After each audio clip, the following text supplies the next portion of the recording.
গরিব দুঃখী অসহায়দের মাঝে আমরা বিতরণ করে থাকি, আপনারা সকলেই জানেন।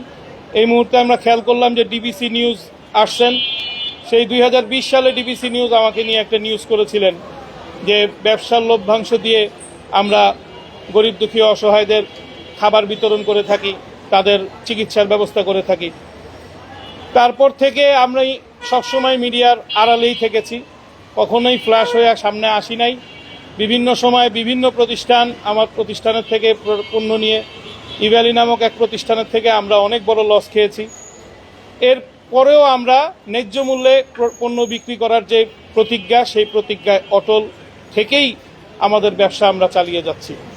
আমরা 300 টাকায় পাঞ্জাবি বিক্রি করি, 300 টাকায় পাজামা বিক্রি করি। এছাড়াও আমাদের বিভিন্ন মূল্যের প্রোডাক্ট আছে যেটা বাজার মূল্যের চেয়ে অনেক কম, কারণ আমাদের প্রোডাকশন কস্ট কম। আমাদের কোম্পানিতে বিভিন্ন প্রকার প্রতিবন্ধীরা কাজ করেন, বিভিন্ন প্রকার হিজলা সম্প্রদায়ের লোক কাজ করেন, বিভিন্ন প্রকার মাদকাসক্ত ছিলেন পূর্বে, এখন ভালো হয়ে কাজ করছেন। তো তাদের কাছ থেকে আমি যেই রকম ভালোবাসা এবং কাজ পাচ্ছি, আমার সিস্টেম লস নাই, আমার প্রোডাক্টের কস্টিং প্রাইস কম, এবং আমাদের প্রতিষ্ঠান যেহেতু গরিব দুঃখী অসহায়দের মাঝে মুনাফা বন্টন করে, সেই ক্ষেত্রে আমাদের যারা সাপ্লায়ার আছে তারাও আমাদেরকে সুলভ মূল্যে প্রোডাক্ট দিয়ে থাকে। এই ভালোবাসার প্রেক্ষিতেই আমরা এই প্রতিষ্ঠান চালিয়ে যাচ্ছি। এখন এই প্রতিষ্ঠানটার উপরে যেই আক্রমণাত্মক পরিবেশ আপনারা দেখতে পেয়েছেন, একজন গ্রাহক ভিডিও করেছে বিধায় আপনাদের কাছে এটা প্রকাশ পেয়েছে, অন্যথায় এরকম আক্রমণ আমাদের এখানে প্রায় সময়ই হয়েছে। সেদিন পুলিশ সহ আমাদের দোকানটি বন্ধ করে দেয়। আমাদের দোকানের ভিতরে কাস্টমার ছিল, এই কাস্টমারদেরকে ধাক্কা দেয়, ধাক্কা দিয়ে বের করে দেয়। সিসিটিভি ফুটেজে আপনারা বিশ্লেষণ করে দেখতে পারেন। আমাদের গ্রাহক সংখ্যা বেশি আসার কারণে পুলিশ বন্ধ করে এই গেটের সামনে পুলিশগুলো দাঁড়ায়ছিল এবং আমাদের সারাদিনের ব্যবসা বন্ধ করে দেয়। ব্যবসা আমাদের যতটুকু বন্ধ করছে তার চেয়ে বেশি আমাদের দুঃখ হচ্ছে এই সাধারণ যেই গ্রাহক আমাদের আছেন, সবাই মধ্যবিত্ত। এই মধ্যবিত্তরা এই ঈদের কেনাকাটা করতে পারে নাই। আমরা প্রতিনিয়তই আমাদের পণ্যের দাম সুলভ মূল্যই রাখি। আমাদের একটা টার্গেটই হচ্ছে গিয়ে আমরা প্রতিটি গ্রাহকের কাছে ন্যায্য মূল্যে ভালো পণ্য বিক্রয় করে ইনসাফ করতে প্রতিজ্ঞাবদ্ধ। এই ইনসাফ করতে প্রতিজ্ঞাবদ্ধ হওয়ার কারণে যদি আমাদের বাধার সম্মুখীন হইতে হয়, তাহলে আমরা ব্যবসা বন্ধ করে দিব। পূর্বেও আমাদের উপরে বিভিন্ন প্রকার আক্রমণাত্মক পরিবেশ তৈরি হয়েছে, যেই গ্রাহক ভালোবাসার কথা চিন্তা করে আমরা সেগুলো উপেক্ষা করেছি। কিন্তু এখন আমাদের উপরে যেই আক্রমণটা হয়েছে, সেই আক্রমণে আমরা অনেক ব্যথিত। এই ব্যথা নিয়ে আমরা সামনে কতটুকু এগোতে পারবো সেটা আল্লাহ পাক ভালো জানেন। পাশাপাশি আমাদের এই যেই কিংস এবং প্রিন্স সহ আরও এই মার্কেটে যারা যারা আছেন তারা সবাই অনেক ক্ষমতাবান। আমি আজকে মগবাজার মোড় দিয়ে আসতেই অনেক ভয় পাইছি যে আমাদের শহীদ ওসমান হাদির মতো আমাকেও আবার কেউ গুলি করে ফেলে। আমি সত্যি অনেক ভয় পাইছি। আমি গ্লাসের পর্দাটা টান দিয়ে তারপরে আমি আসছি। এত ভয় নিয়ে আমি ব্যবসা কেন করতে যাব এই দেশে? আমি একজন প্রবাসী, বাংলাদেশে করোনাকালীন সময়ে এসে ব্যবসার হাল ধরেছি। আমার বাবা ইন্তেকালের পর আমার ইলেকট্রনিক্স আইটেমের ব্যবসা ছিল, সেগুলো সব কিছুই করে আমি চিন্তা করেছি যে পুরুষ মানুষ সবসময় নির্যাতিত, নিপীড়িত এবং অবহেলিত।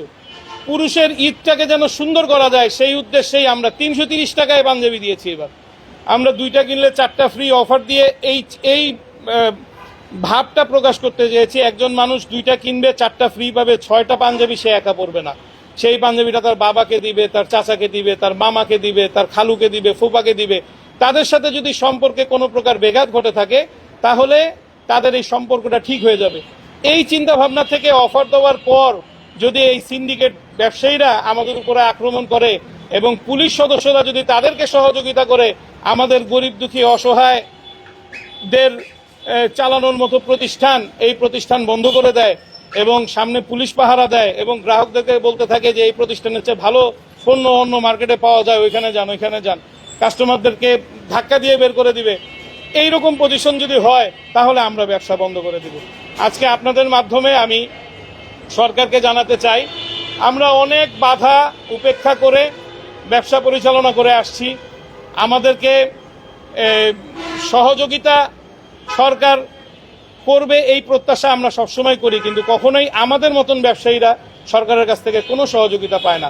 সহযোগিতা পায় সিন্ডিকেটরা, সহযোগিতা পায় বড় বড় ব্যবসায়ীরা যারা বিশাল বড় অঙ্কের লোন নেয় ব্যাংক থেকে লোন নিয়ে তারা ঋণ খেলাপি হয়, তারা বিভিন্ন ধরনের সহযোগিতা পেয়ে থাকে, কিন্তু আমরা কখনো সহযোগিতা পাই না। আমাদের মতো ব্যবসায়ীরা সবসময় মানুষের কাছে আমরা নিপীড়িত, নির্যাতিত, নিকৃষ্ট প্রাণী হিসেবে থাকি।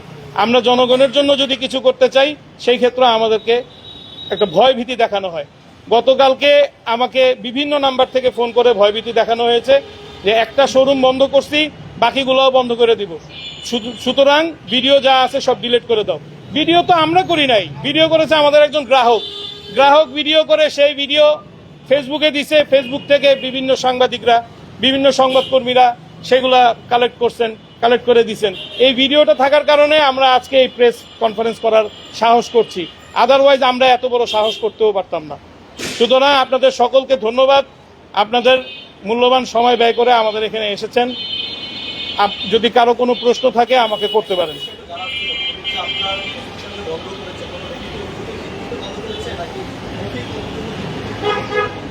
ওনারা যখন এসেছেন তখন ওনারা পুলিশ সাথে নিয়েই এসেছেন, পুলিশ একজন সম্ভবত এসআই ওনাকে সাথে নিয়েই এসেছেন এবং পুলিশ নিজেই দোকান বন্ধ করেছেন। এখানে মব সৃষ্টি করছে, পুলিশ বন্ধ করে দিছে। তো তারপরে যখন ওসি সাহেবের সাথে আমার টেলিফোনে কথা হয়েছে, ওসি সাহেব বলল যে আমরা দোকান বন্ধ করি নাই, দোকান খোলার পারমিশনও আমি আপনাকে দিতে পারছি না। এমন হয়েছে যে পলকের মতো ইন্টারনেট বন্ধ করি নাই, ইন্টারনেট বন্ধ হয়ে গেছে। তো ওনারা বন্ধ করছে, সিসিটিভি ক্যামেরার মধ্যে আছে, আপনারা আমাদের সিসিটিভি ক্যামেরা দেখতে পারেন, মার্কেট কর্তৃপক্ষের সিসিটিভি ক্যামেরা দেখতে পারেন। পরবর্তীতে আমি ওসি সাহেবকে জিজ্ঞেস করলাম যে এখন কি করতে পারি, আমি এখন কি করার আছে আমার। তো উনি বললেন যে যারা বন্ধ করছেন তাদের সাথে যোগাযোগ করেন, তাদের সাথে কথা বলে তারপরে ওপেন করতে পারলে ওপেন করেন, আমি কিছু করতে পারবো না। না, কোনো ম্যাজিস্ট্রেট ছিল না। ম্যাজিস্ট্রেট কেন থাকবে? আমরা এখানে কোনো 2 নম্বরই ব্যবসা করি না, আমরা এখানে লিগ্যাল বিজনেস করছি। আমরা একটা অফার দিয়েছি, 2টা কিনলে 4টা ফ্রি, 330 টাকা পরে একটা পাঞ্জাবির দাম, যাদের প্রয়োজন তারাই নিতে আসছে। এখন আমার যে কাস্টমার তারা কখনোই প্রিন্স আর কিংসের থেকে কিনবে না, আল মোস্তাফা থেকে কিনবে না, কারণ তাদের পয়সার অনেক মূল্য, তারা অনেক কষ্ট করে ইনকাম করে। সুতরাং তারা তাদের কাছে যাবে না, তাদের কাস্টমার বেজ আলাদা, আমার কাস্টমার বেজ আলাদা, আমার কাস্টমারও তাদের কাছে যাবে না, তাদের কাস্টমার আমার কাছে আসবে না। তো তারপরও তারা একটা আক্রমণাত্মক পরিবেশ তৈরি করে পুরা মার্কেটের, তাদের স্টাফ সহ, তারা প্রত্যেকটা ব্যবসায়ী সহ, আরও কিছু বাইরের লোকজন সহ তারা আসছে এবং আমরা সবসময় একটা আতঙ্কে থাকি। এখানে যারা আছেন তারা আমাদের প্রাইম মিনিস্টারের বন্ধু এরকম পরিচয় দেন, প্রাইম মিনিস্টার তাদের কাছ থেকে কেনাকাটা করে দামি দামি কাপড় চোপড় কিনে। তা আমরা এই পর্যন্ত প্রাইম মিনিস্টারকে এত দামি কাপড় পরতে দেখি নাই। আমরা প্রাইম মিনিস্টারকে দেখছি সাধারণ মানুষের মতো সাদা একটা শার্ট, কালো একটা প্যান্ট পরে, আপনারা তো তাই দেখেছেন। তো আমরা সবাই এইটাই দেখি, 17 বছর তার যে লাইফ দেখেছি একটা সাদা শার্ট, একটা প্যান্ট পরা, একটা স্কাই ব্লু কালারের একটা শার্ট, একটা প্যান্ট পরা, সেটা এত দামের না, লাখ লাখ টাকা দামের জুতাও সে পরে না। তো যেই মানুষ একটা সাধারণ সার্জেনকে ডাক দিয়ে ঈদের জন্য সে কোলাকুলি করতে পারে, সেই মানুষ এত ডন লেভেলের লোকজন তার বন্ধু থাকবে, আমি এটা বিশ্বাস করি না। সম্ভবত প্রাইম মিনিস্টার জনাব তারেক রহমান সাহেবের নাম ভাঙিয়ে তারা খাচ্ছে। আপনি দেখেন আমার মোবাইল ফোন আমি ফ্লাইট মোড দিয়ে রাখছি। কেন ফ্লাইট মোড দিয়ে রাখছি? কিছুক্ষণ আগ পর্যন্ত আমাকে বলতেছে যে এই সাংবাদিকরা তো কালকে থাকবে না, পরশুদিন তুমি কি করবা? আমি বিভিন্ন সময় বিভিন্ন ব্যবসা বাণিজ্য করে আসছি, একের পর এক। ঢাকা ফোনের আমল থেকে ঢাকা ফোন বন্ধ করে দিয়েছেন, মির্জা আব্বাস সাহেবের ছিল দেখে।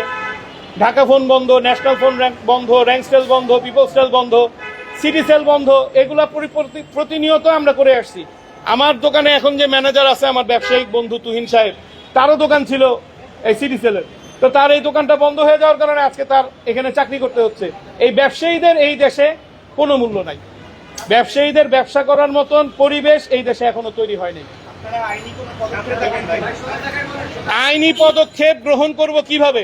যেখানে পুলিশ আমাকে বলতেছে ফোনে যে আপনার ব্যাপারে আধা ঘন্টা আমি যাচাই বাছাই করছি, আধা ঘন্টা আপনার ব্যাপারে সব ইনফরমেশন গ্যাদার করে আপনাকে আমি ফোন দিছি।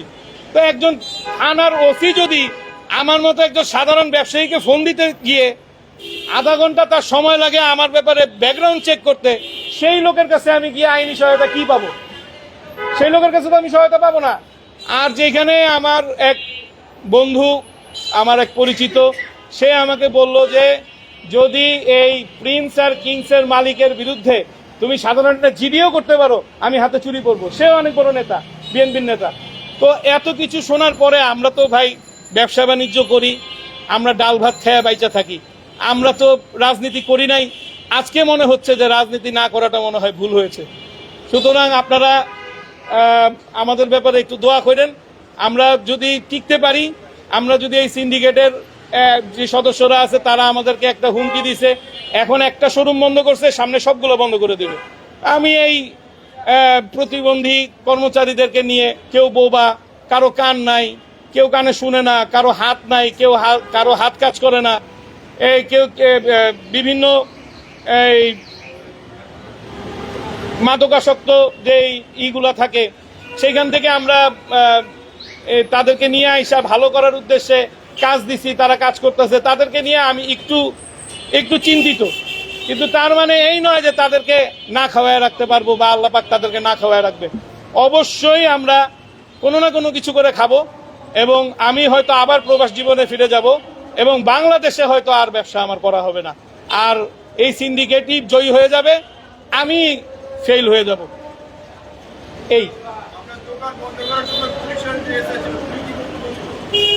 পুলিশের এসআই তো সম্পূর্ণ মারমুখী ছিল, এবং পুলিশের এই গেটের সামনে 4 জন পুলিশ অফিসার দাঁড়া করে দিয়ে তারা বন্ধ করে রাখছে। রাতের দিকে ওসি সাহেব আসছিলেন প্রিন্সের দোকানে, সে ভিতরে মোটামুটি অনেক লম্বা সময় ছিলেন।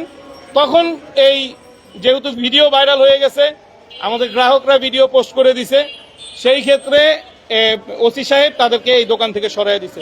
এর আগ পর্যন্ত এই বাইরে যে লাইট জ্বলতেছে, লাইটটাও জ্বালাইতে দেওয়া হয়নি আমাদেরকে। তো ওসি সাহেবের যেই আচরণ, সেই আচরণে আমি আরো ভীতু হয়ে গেছি যে একজন থানার ওসি তিনি যদি এত ভীতু হয়ে যায়, আমি তো সাধারণ মানুষ, আমি কোথায় যাব? আর অন্য থানায় তো আমার এই থানার কমপ্লেন নিবে না, আমার এই থানার আন্ডারে আমার এই থানায় আমার কমপ্লেন নিবে, অন্য থানা নিবে না। সুতরাং আমি অন্য থানায় আর যাইতেও পারি নাই, আমি কোনো আইনি পদক্ষেপ নেই নাই। বর্তমান আইন ব্যবস্থার উপর আমার সংশয় আছে, আমি ভীতু, তাদের কাছ থেকে আমি পরিপূর্ণ ইনসাফ পাবো এই বিষয়ে আমার শতভাগ অনিশ্চয়তা আছে। এইরকম অনেকবার হয়েছে, এবারই আল্লাহর রহমত যে একজন গ্রাহক আমাদের ভিডিও করেছে, সেজন্য আপনারা দেখতে পাচ্ছেন। আগে কখনো পুলিশ নিয়ে এরকম আসে নাই, তারা নিজেরা আসছে, এইবারই তারা পুলিশ নিয়ে আসছে। এখন একজন পুলিশ তো আমরা জানি যে কেউ দোকান বন্ধ করতে পারে না, তো সে তো কোনো ম্যাজিস্ট্রেট পাওয়ারে নিয়ে আসে।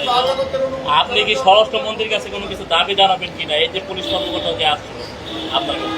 আমি স্বরাষ্ট্র মন্ত্রী মহোদয়ের কাছে অবশ্যই জানাবো যে আইন শৃঙ্খলা বাহিনীদের আসল কি কাজ, সেই কাজটা তাদেরকে একটু বুঝিয়ে দিবেন। লাগলে পুরো পুলিশ ফোর্সকে আরেকবার ট্রেনিং এর ব্যবস্থা করেন, কারণ এই পুলিশ ফোর্সের মধ্যে অনেক আওয়ামী পুলিশ রয়ে গেছে এখনো, যাদের কারণে বর্তমান সরকার প্রশ্নবিদ্ধ হবে। সুতরাং তাদেরকে আবার একটা পুনরায় ট্রেনিং এর ব্যবস্থা করেন। এত মোটা তাজা পুলিশ অফিসার, সে ট্রেনিং এর সময় কি ট্রেনিং করলো, সে আসলে খাচ্ছে কি? আমার প্রতিষ্ঠানের কর্মচারীরা কি খায়, তাদের কি খাইলে শরীরে এনার্জি থাকবে, সেটা যদি আমি হিসাব করতে পারি, তাহলে বাংলাদেশের আইন শৃঙ্খলা বাহিনী কে কি খাচ্ছে, কার কি ঘরে কি রান্না হচ্ছে, কার জন্য কি খাবার তৈরি হচ্ছে, এবং সেখানে প্রোটিন আছে নাকি সেখানে ঘুমের ওষুধ আছে, সেগুলো আপনাদের চেক করা উচিত। এবং পুলিশ সদস্যরা কি আসলে মাদকাসক্ত কিনা, এটাও আপনাদের চেক করা উচিত। সুস্থ মস্তিষ্কের মানুষ, গরিব মানুষ কেনাকাটা করতেছে ঈদের আনন্দ করার উদ্দেশ্যে, সুস্থ মস্তিষ্কের মানুষ এই প্রতিষ্ঠান বন্ধ করতে পারে না।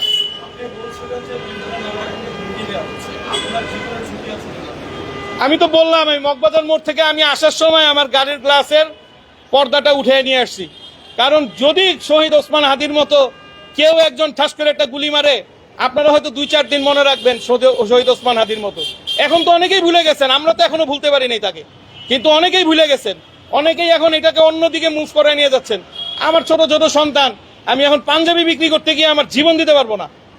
সেই জন্য আমার চিন্তা ভাবনা হচ্ছে যে আমি কিছুদিন দেখব, যদি দেখি যে না আমি তাদের সাথে খুলে উঠতে পারছি না, সেক্ষেত্রে আমি আমার প্রতিষ্ঠান বন্ধ করে দেবো। আমরা দেখেছি এর আগে ন্যায়মূল্যে গরু মাংস বিক্রি করবে একজন বিক্রেতা, সরকার তাকে সহযোগিতা করবে। আপনি কেন মনে করছেন যে আপনি বিক্রেতার জন্য সহযোগিতা করবেন? না, আগের পরিস্থিতি একরকম ছিল, এখন সেই পরিস্থিতিটা ঘুরে গেছে। প্রকাশ্যে একজন ইনসাফ কায়েম করা ব্যক্তিকে গুলি করে হত্যা করার পর তার বিচার নিয়ে যে টালবাহানা চলতেছে, আমি তো একটা কীট পতঙ্গ। তাকে যদি এইরকম ভাবে হত্যা করার পরে কোনো বিচার মানুষ না পায়, আমার মতো মানুষকে বিচার পাবে? আমার সন্তানরা কোনোদিন আমার হত্যাকারীকে ধরতে পারবে, দেখতে পারবে? অবশ্যই না। তো জীবন অনেক মূল্যবান। ব্যবসা এটা না করলে অন্য কিছু করব, বিদেশ চলে যাব, বিদেশে গিয়ে ব্যবসা বাণিজ্য করব, কিন্তু জীবন একটাই। আমার এই জীবন আমি এই সিন্ডিকেটের কাছে শেষ করতে আমি রাজি না। আমাদের সর্বমোট 21টা শোরুম আছে, আমাদের 600-র উপরে কর্মচারী। আমাদের নিজস্ব ফ্যাক্টরিতে তৈরি করা হয় পণ্য। এই 600 কর্মচারীর মধ্যে আমাদের সেক্টর ভাগ করে দেওয়া আছে। 990 টাকার যে প্রোডাক্টটা তৈরি হয় আমাদের, এই প্রোডাক্টটা সম্পূর্ণ মহিলাদেরকে দিয়ে, 105 জন মহিলা, তাদেরকে দুপুরের খাবার খাওয়ানো হয়। সেই খাবার আমিও খাই, যেই খাবারটা রান্না করা হয় সেটা আমিও খাই। ওই 105 জন মহিলার ওই ফ্লোরে আমাদের কোনো পুরুষ মানুষ যায় না। তারা পর্দার সহিত কাজ করে, তারা সময় মতো নামাজ পড়ে, তারা সময় মতো ইবাদত বন্দিগির পাশাপাশি উৎসব মুখর পরিবেশে কাজ করে। শেষ। আমি এনামুল হাসান নবীন, ব্যবস্থাপনা পরিচালক, নবীন ফ্যাশন। শেষ।